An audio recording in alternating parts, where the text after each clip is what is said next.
Assalamualaikum warahmatullahi wabarakatuh. Berjumpa lagi dengan Ustaz J. Pada kali ini kita akan membahas tentang bab na'at. Langsung saja. Bismillahirrahmanirrahim. Babun na'ati. An-na'tu tabi'un lil man'uti fi raf'ihi wa nasbihi wa khafdihi wa ta'rifihi wa tankirihi. Taqulu qama Zaidun al-aqilu wa ra'aitu Zaidan al-aqila wa maratu bi Zaidil al-aqili. Yang pertama, bab na'at. Yang dikatakan dengan na'at adalah tabi'. Na'at adalah tabi'.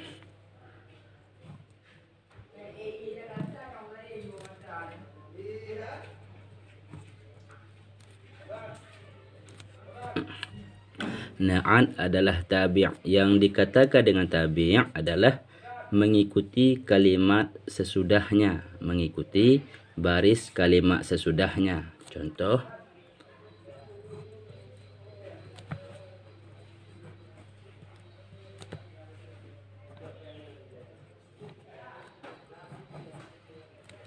qama Zaidun aqilu. Ya. Zaidun al-aqilu adalah na'at. Yang dikatakan dengan na'at adalah tabi'. Makna daripada tabi' adalah yang mengikuti. Yang mengikuti baris kalimat sesudahnya. Zaidun satu kalimat, al-aqilu satu kalimat. Jadi al-aqilu ini mengikuti baris Zaidun. Ya. Zaidun ini dinamakan dengan man'ut. Na'at mengikuti man'ut. Begitu pula ini pada contoh pada ketika rafa'. Jadi na'at mengikut bagi man'ut pada ketika rafa' dan pada ketika nasaf. Contoh, ra'aitu Zaidan al-aqila. Jadi al-aqila ini dia adalah na'at, dia mengikuti man'ut, Zaidan adalah man'ut. Ini mengikuti pada ketika nasab. Nasabnya dengan fathah. Jadi pada ketika di dalam satu kalimat, bagaimanakah cara kita mengetahui bahwasanya kalimat tersebut adalah na'at? Cara kita mengetahui salah satunya, na'at ini adalah sifat. Yang berakal adalah sifat bagi si Zaid. Yang berakal adalah sifat bagi si Zaid. Jadi telah datanglah si Zaid yang berakal. Jadi yang berakal ini adalah sifat bagi si Zaid. Dalam kata lain, na'at bisa dikatakan dengan sifat. Sifat Zaidun adalah mausuf. Mausuf. Begitu pula contoh pada ketika khafatnya, marartu bi Zaidin al-aqilin. Al-aqilin adalah na'at mengikuti man'utnya yaitu Zaidin. Ini mengikuti pada ketika khafatnya. Dan mengikuti pada ketika ma'rifah dan nakirah. Ya. Al-aqilun ma'rifah, Zaidun juga ma'rifah. Bagaimana itu secara garis besar ta'rif daripada na'at mengikuti man'ut, yaitu mengikuti di segi barisnya. Wal ma'rifatu bermula ma'rifah itu 5 pembahagian. Sebelumnya sudah dikatakan dengan ma'rifah dan nakirah, yaitu ma'rifah. Ma'rifah adalah isim ma'rifah.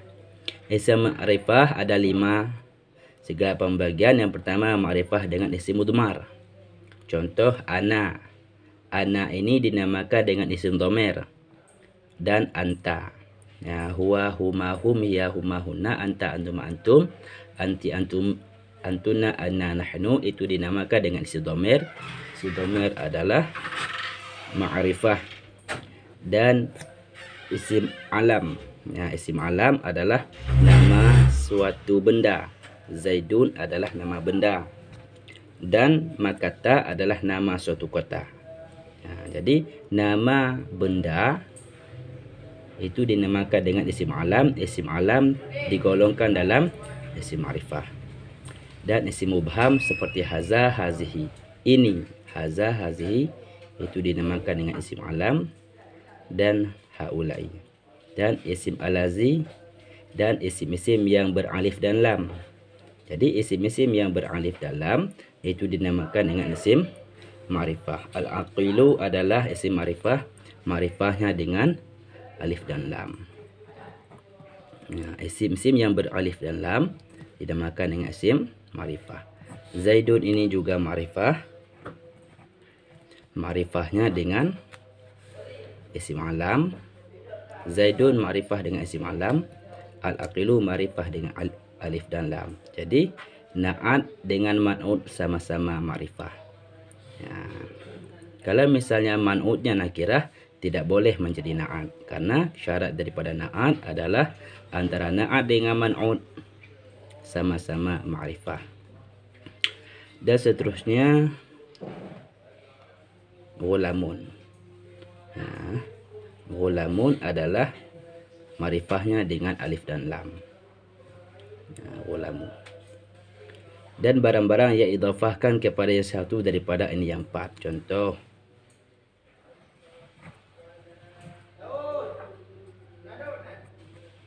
ghulamu Zaidin. Ini ghulamu ini pada dasarnya dia adalah isim nakirah. Apabila diidhafahkan mudhaf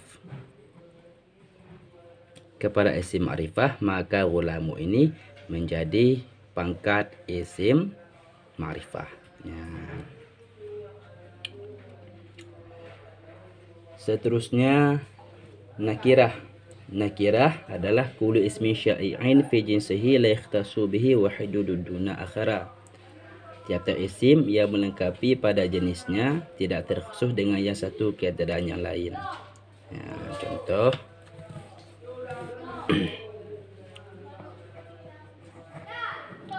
rajulu. Rajulu adalah isim nakirah. Yang dikatakan dengan isim nakirah adalah tiap-tiap isim yang melengkapi pada jenisnya. Pada ketika makna daripada rajulu adalah semua laki-laki, bermakna semua laki-laki. Tidak terkhusus kepada satu laki-laki dan tidak terkhusus kepada dua laki-laki. Tetapi dengan kata-kata rajulu dimaksudkan kepada seluruh laki-laki. Itulah yang dinamakan dengan ma'rifah. Dengan nakirah, tidak terkhusus dengan yang satu keadaan yang lain. Dan bermula sehampir-hampirnya ma'rifah itu barang-barang yang salah tak masuk alif dan lam di atasnya barang. Contoh, sekurang-kurangnya semudah-mudah mengenal bahwasanya kalimat tersebut ma'rifah adalah barang-barang yang boleh kita tambahkan alif dan lam, seperti ar-rajulu boleh kita tambah alif dan lam. Seperti farasa.